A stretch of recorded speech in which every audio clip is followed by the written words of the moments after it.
فرانسیسی صدر کے توہین آمیز الفاظ اور حضرت محمد مصطفیٰ صلی اللہ علیہ وآلہ وسلم خاتم النبیین کے تصدیق آمیز گستاخانہ خاکوں کے اوپر قرارداد مذمت جمع کرائی ہے، اور یہ ہو نہیں سکتا کہ ہمارے پیارے نبی حضرت محمد مصطفیٰ صلی اللہ علیہ وآلہ وسلم کی شان میں آن میں کوئی گستاخی کرے، کوئی بھی تصدیق کرے، یہ ہمیں کسی طور بھی برداشت نہیں بطور مسلمان۔ یہ ہمارا ایمان ہے، ایمان کا اہم جز ہے کہ جب کہیں بھی ہمارے پیارے نبی آقا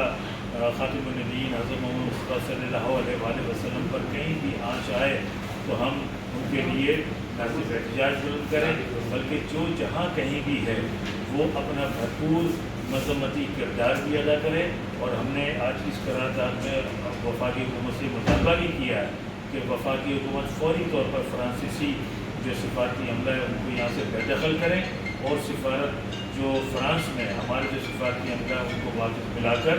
سفارتی تعلقات منقطع کریں۔ اور اس قرارداد کے توسط سے ہمارا حکومت سے مطالبہ ہے کہ جہاں آپ چھوٹے موٹے ایشوز کے اوپر قانونی تقاضوں کو پورے کرنے کے لیے کسی کی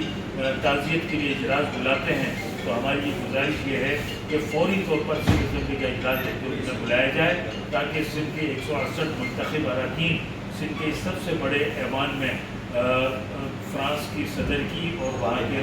لوگوں کی جنہوں نے گستاخانہ خاکے گستاخانہ زبان استعمال کی ہے ان کے خلاف ہم مذمت کریں، مذمتی قرارداد بھی اسمبلی سے پاس کریں۔